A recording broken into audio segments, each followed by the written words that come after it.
All right. So before we talk about data and reports, which are obviously very important to this, there's already been questions about the information that's available. I just remind you, if you have any questions about what you just saw, please feel free to put it in the question and answer, which we'll do again towards the end of the session. We chose an example, happened to be flooding, happened to be in Ottawa-Gatineau, because Ottawa-Gatineau, as you may know, had 2 100-year floods in the space of 3 years. So clearly that's a concern. Whether that's directly linked to climate change is debatable. I don't know what the conclusion of that is, but it could be, of course. Even if not, we thought this was a good example of what could be done to sort of illustrate the practical implementation of some of the concepts we talked about earlier. Again, some of what you saw were screenshots. I'm going to show you some other examples of screenshots. Some of it was working functionality. Ideally, eventually all of it will be working functionality, but for the moment, we're trying to communicate these concepts and so on. All right, so let's talk a little bit about data and reports. So we think that visual reports and data analytics are going to be important to any solution. So we've actually built a capability into this, into our software factory. It's called Tableau. There are other visualization type reports, but Tableau is an industry leader. And so we're standardizing around that. And I'll show you that in a second, but effectively our idea is that there would be predefined reports that are available to users of the system. You saw examples of those actually embedded in the pages that Pan showed you in the Trusted Authority portal, as well as in the citizen side.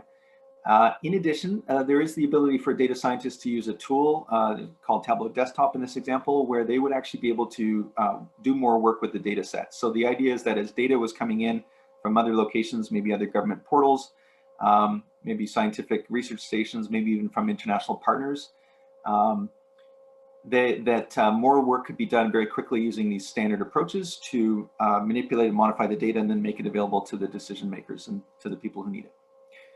So these are example reports that we followed. I see there's a question in the chat about millimeters or inches of the precipitation. I don't know the answer, to be honest. I'd have to double check that, but we took this from I think the climate and weather. So I think ECCC portal, if I got that right. And so I actually wanted to show you that. Let me just quickly go there. Okay, let's make sure we can see that. All right. Hussein, can you see my screen, the report screen? Yeah, I see a general CCIP trusted authorities. It's on a browser. Perfect. Okay, so there's a series of tiles with the map? Yeah, yeah. Excellent. Okay, so these are examples that we've used that are reports that we thought could be useful. Again, we're not the experts at the actual data reporting. We're demonstrating what's possible. What we did is, once we decided that we were going to focus on the flood application and in Ottawa-Gatineau, we started to do research on the previous 2 floods that occurred in 2017 and 19. And we researched, in many cases, information that was available from ECCC or other locations, data sets that were available on the City of Ottawa or City of Gatineau municipal sites, open data. We also looked at CBC News articles and in some cases created our own data sets. For instance, the concept of sandbag locations is actually, there's not really a data set for that because that's something that happened in the course of the flood, but we were able to look at that information on the CBC website, and we were able to put together some reports on that. And then we were able to publish that data set to this reporting server. And so what you're seeing is actually a live view of that data here. And this is again in Tableau server. And so you can drill down on that information that gives you the address. And again, this information could be embedded in the page or it could be made available to a member of the community directly on the public side. The other thing that's interesting about this is you can slice and dice the data. So for instance, if we look at the Climate Daily information, we have numerous reports based on historic data, and then we can also put that together in a dashboard. So if we zoom in on that, all this reporting functionality is in this best of breed software, this Tableau software technology. And again, there's alternatives to Tableau, of course. But the key point here is we're not trying to reinvent the wheel. In order to increase the functionality and make it available and useful to people who need it at the time that they need it, you really want something that's just standard. I think that's a key point. And so just by virtue of following this standard, we're able to slice and dice this data that we gathered. So right now we have filters where we're only looking at data from 2015, so the last few years, but we can actually go all the way back to 1990 if we wanted to, and these numbers will automatically update. If we are focusing on a particular flooding period in the Ottawa-Gatineau region, we're probably talking about the first few months of the year. So if we want to zoom in on March to May, then we can do so. And you can see that the dashboard filters that we're choosing are really affecting the data that we see. And they're showing outliers, and there's all kinds of stuff that can be done here. We can look at different stations. Again, this is open data that we downloaded and were able to use. In an actual emergency, if somebody were really using such a system, they would have their own data sets perhaps. But you can drill down. So in this case, there's a station at, I believe that's the international airport. Yeah. So now you're just viewing a subset of the data, or you can go back and you can view everything again. And you slice and dice to your heart's content. And we think that that's a key capability of such a system, that you really want the ability to very quickly drill down on the information that's needed to provide the best possible advice to decision makers, as well as to communicate that with the public.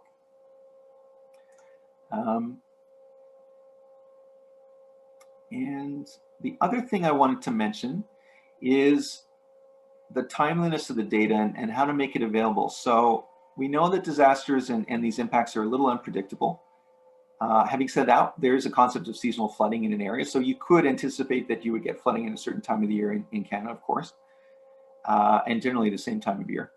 So there's no reason why you couldn't have data available to go that wouldn't be affected necessarily by the specific disasters. So for example, if we were to look at healthcare facilities across the country, this might be useful for a particular impact or disaster. That's not something that's going to change when a flood arrives tomorrow, right? You're not going to suddenly create a new healthcare facility. So you could have that data available ahead of time for the whole country. And then it's a question of slicing and dicing it. So if we were to look at an example of some healthcare facilities with all the data across the country, this is showing the ones in Ontario because it's pre-filtered. And therefore, knowing which jurisdiction you're in or which province you're in this example, you can quickly show the relevant data. Of course, if you did want to show all the data that's available, then you'd be able to do that. We have another example over here where we have another dashboard approach. So you're collecting a group of tables together and you're able to filter on them. And these, in this case, are the ones along the Ottawa River. So the idea here is that much information that's available and useful could be gathered ahead of time. You'd almost have the system in a kind of a shadow mode ready to go. And then it's just a question of filtering the data to the particular location that's necessary. And we think that that could be a very effective way to prepare for these events. There could be numerous data sets, things related to infrastructure, emergency response. Those are things that would always be available. The things that you're not so sure about might be sandbag locations, might be areas to get charging stations, or emergency supplies. Those are things that would obviously be dependent on the type of disaster and where it's occurring and when it's occurring. But this kind of information would be available ahead of time, and that would be a key feature. So let me go back now.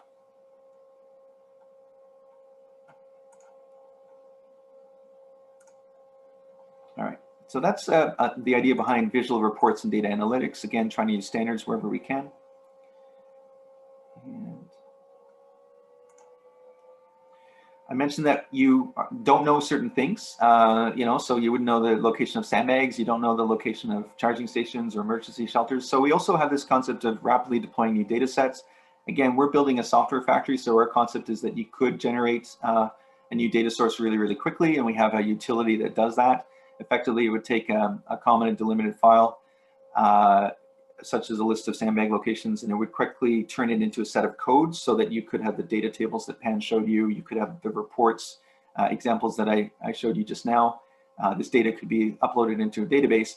And by combining these two approaches, having information available beforehand and then doing things really, really quickly, with new data, we think that actually is a very effective way to respond to a disaster.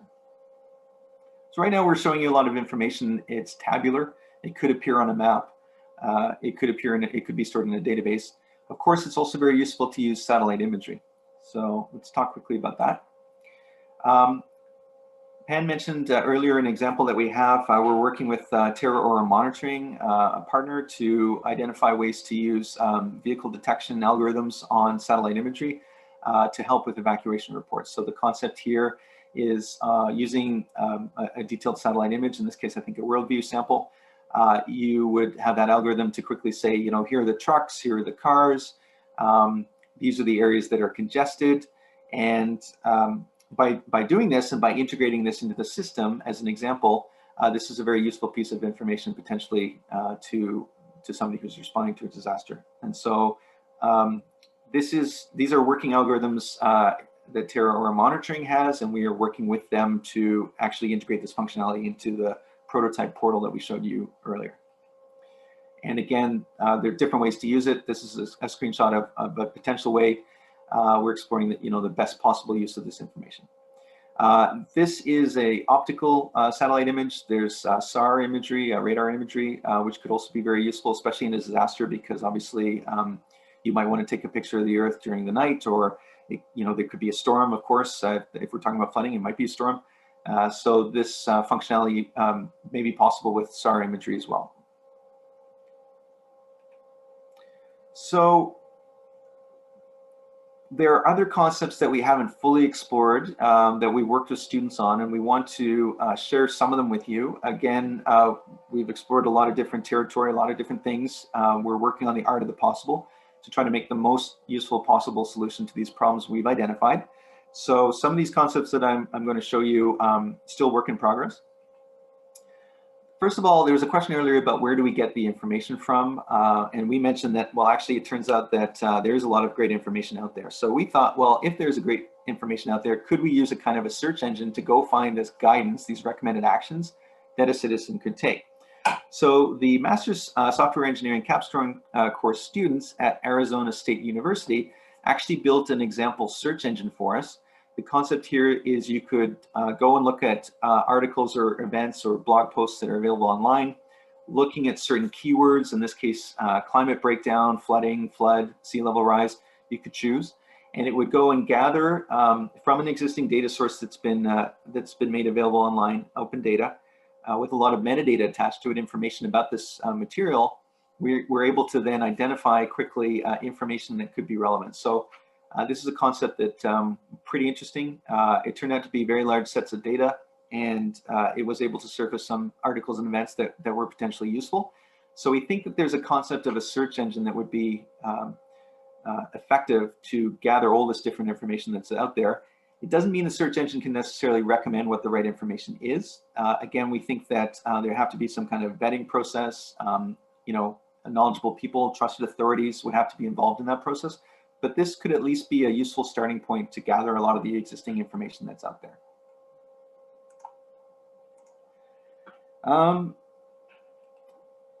Having gathered information, and this is actually an exercise that Justin mentioned that we went through, we actually looked at portals that had toolkits and then had these PDF documents and so on. And again, there's a lot of fantastic information out there. The insurance companies and the municipalities are actually really, really great at drilling down and making super clear the tasks you should take to protect your house from a flood, for example. But you still have to open up that PDF file. You still have to find it. So even if the search engine helps you to find it, there's still some reading to do. So we said, well, is there a possibility of cracking open these PDF files and actually finding the sentences, the guidance, the imperative actions that a member of the community could take? Turns out there is. So the University of Toronto created a machine learning model for us in an actual application that allows you to either paste text from maybe something that we found in that search engine before, or upload a PDF file that's already produced and find the sentences that relate to actions. And this is pretty interesting because, first of all, it worked. There are some challenges with the PDF formatting, which had to be overcome. But broadly speaking, when you could read a PDF file, the machine learning algorithm was great at actually looking into it. And what is especially interesting is it looks for sentences like you should, you must, you may, do this, do that. And there's some complicated logic around whether that's likely to be, a piece of guidance or not. When COVID hit, somebody used this this site, this prototype, and they ran a medical guidance PDF through here, and it actually did pick up the advice. You should wear a mask, you should wash your hands, you should stay away from people. So it's pretty interesting for two reasons. One is that obviously there's relationships between a pandemic and a climate change impact or disaster. But two, machine learning can be used to automate or accelerate these kind of discovery activities. And it would apply equally to a pandemic as it would to a disaster. So we found that actually pretty fascinating. We also explored the concept of incentivizing people to take action. The students at Capella University in the States actually came up with this concept. This is concept art. They came up with a whole gamification model. The idea behind this is that you want individuals and members of their community to compete, but also to cooperate, to really prepare for climate change impacts. And so they came up with a whole point system, and they came up with some badges that you could earn. And the idea is that you would log in and you have a profile, and it would track what you did or did not do. And they came up with this design art. A really creative exercise, really interesting, fascinating potential here. One of the interesting things about this is we're trying to avoid it, in the first round, getting into issues of privacy and, making sure that it's widely accessible and so on. And so, as Pan mentioned earlier, requiring somebody to create an account and, storing that information could be fraught with various risks. So this is an idea that needs a lot more work, may not be immediately useful, but it is worth considering. And gamification also, by the way, doesn't necessarily imply that it's a game. There could be some serious rewards or benefits to taking action, or it could just be, this kind of a game-like approach. But there's a lot of different areas that can be explored and we think are quite interesting potentially as a way of determining who is doing what and how that might compare to others in the community or elsewhere. And again, there's some tricky issues involved with this, so this is an idea that needs to be explored further. We also explored the concept of helping people as they were trying to take action and getting stuck, or as Pan mentioned, the concept of events. If you want to talk to scientists, if you want to talk to authorities or intermediaries, if you want to get help when you're trying to take action to prepare your house for a flood and you don't know what to do. So the idea is that you can have a virtual town hall, which would use a Zoom functionality embedded into a page in the application. We did actually test that, and that capability is certainly possible. It's not part of the current prototype, but we think that there's some potential here. The idea is that you would probably have like a regular meeting or something for different topics, and then people would be able to sign up for those, kind of like this webinar. And then it would be on topics related to taking action or a local community event and so on. So we think there's a real opportunity to work this way as well. And so this is a concept that was being explored. Now this is a little technical, but we think it's really important to allow integration, because obviously in order to enhance software, you want to make sure that you can add capabilities to it very, very quickly. We mentioned that we're working with a partner, Terra Aura Monitoring, to embed their algorithm into our application. It would be done through what's called an API, an application programming interface, or an integration. It's a way that two systems can talk to each other. And so we're building this prototype from the ground up to allow that kind of interaction.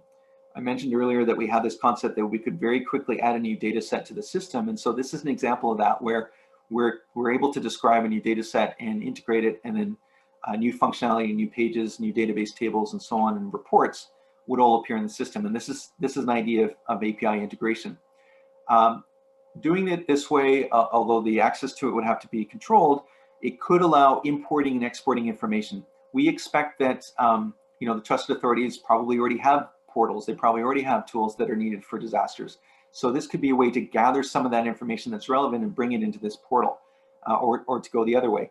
There may be other databases or data sources, that partners or other organizations that are contributing to a flood recovery effort, for example, or a response. They may want to share information as well. So the idea is you could upload a spreadsheet, you could download the data through a spreadsheet, you can have an API so two systems can talk to each other. And this is built in from the ground up so that this kind of support can be provided. And now, how could you deploy all of this? We think that cloud infrastructure is actually necessary. It has to be scalable, it has to be secure. We use Amazon Web Services, which we love. There's alternatives, of course. But really what's happening is we're able to deploy this functionality very, very quickly. And in order to do that, we need to tell this cloud infrastructure what needs to be built and where it needs to be built. So these are just example diagrams of a kind of similar system architecture to the one that we're following. It doesn't contain anything confidential. It's a moving target, but effectively the idea is that you would quickly stand up these functionalities and make them available for a particular disaster. Or alternatively, this could be available ready to go in a kind of a shadow mode, not live, but it could be used for training purposes or to be ready. And then when there is a disaster, whatever that particular location is, your infrastructure is set up, and then you can scale it out using the Amazon Web Services Cloud. The other reason that the AWS cloud infrastructure is useful in this case is because we talked about using satellite imagery. We know in a disaster, depending on the international assistance that's available, there could be a lot of satellite imagery that's being downloaded and made available. And so an advantage of AWS is they have an offering called Ground Station, which makes it very quick to have satellite imagery appear in a data center. And in this case, that data center would be next to the web applications and so on that we're talking about. So potentially this could be a very quick way to get these satellite images into the system. And that would be helpful, for example, because we showed how a partner could identify vehicles on a satellite image. And so for that to really be useful, you would want to get the images as quickly as possible, as frequently as possible, and you don't want any artificial delays. And so we think that a cloud infrastructure is a key element of this, and deploying it into there and making sure that it's scalable and secure is also a really critical element as well that needs to be looked at. So overall, obviously there's a lot of ingredients involved. As you may know by now, we're actually tackling this from the problem side of things, from the non-technical challenges side of things, like what is useful to build and how do we build it before we try to figure out the technology. I'm not trivializing the technology. There's a lot of technological challenges, clearly, but we need to understand, ultimately what it is we're trying to do. So we think that some of the key solution ingredients to overcome these are to innovate rapidly and expensively on the key features. So a lot of what you see, sometimes it's a screenshot, sometimes it's working functionality, but we build it very quickly and we ask people who went through a flood, people who are tasked with response, people who are experts, people who are scientists, we ask them, is this likely to be useful? Is this helpful? That's really what we've been doing for 2 years now. And there's more to do, but that's a key element here. And then by innovating rapidly and inexpensively, we don't get stuck by trying something and it turns out to be a bad idea. Instead, we can try a whole bunch of things that we may not get to right away and then drill down on the things that are really, really important. And that's the approach that we think is necessary in order to meet these challenges. And we think that's critical because obviously when it comes to climate change impacts that are going to be increasing no matter what we do, they're going to be a little unpredictable and probably more so over time. And so we think it's very unlikely that any particular feature set can be determined ahead of time that will 100% meet all the needs. And so by taking it from this approach, we think that this is actually a way to do it. We also have been and continue to leverage academic, private, and public partnerships for help, expertise, and any accelerators they have. So we're not trying to be the experts of everything. We're standing on the shoulders of so many other people. And we think that this is the way to go going forward. This isn't something that just a private company can do or just an individual can do or a government body or an NGO or an academic institution. We all need to work together. The other key element we think is to regularly ask for feedback from actual end users. So we have talked to people who went through floods and we showed them our prototypes. What we're showing you today is not what we started with. It's not that different, but there's a lot of immediate feedback that we were given that we were like, oh, we should probably act on that right away. And so we think that this is critical as well. And it comes back to some of the earlier things about trust we talked about, really empowering people at the local level and not imposing things. And you can't do that unless you ask. And this is the most important thing, the most important ingredient that I hope you can see, we're trying to live up to this whole way along. We're trying to empathize. We're trying to put ourselves in the shoes of other people who are affected or may be affected. It could be us, it could be our family and friends, it could be our neighbors. Even if it isn't, we need to empathize with the people who might be affected at different levels. So that's a key ingredient to these solutions. So with all that said, I wanted to talk a little bit about the future. We are going to do Q&A. So let's just quickly dive into this. So first of all, we're going to share these results in May. We're actually going to publish these prototype screenshots and key findings. I say in May because a lot of work has already been done, but we actually have to repackage it, make it available under an open source license that allows people to use it and share it, make sure that it's in a standard format, and then upload it to our website. We do have one. We have fight.climatechange.ca. It doesn't look like much right now. We're going to work on that, but this is one of the places we're going to share this information amongst others. And we are participating in international climate change events and workshops. Obviously, there's the COP26 UN conference happening in Glasgow in November. We're participating in a number of workshops ahead of time and working with international partners, especially in the UK right now, to try to advance our knowledge and our understanding and our capabilities in these concepts and to make some good connections. So this is one thing that we're working heavily on, really sharing what we've got so far.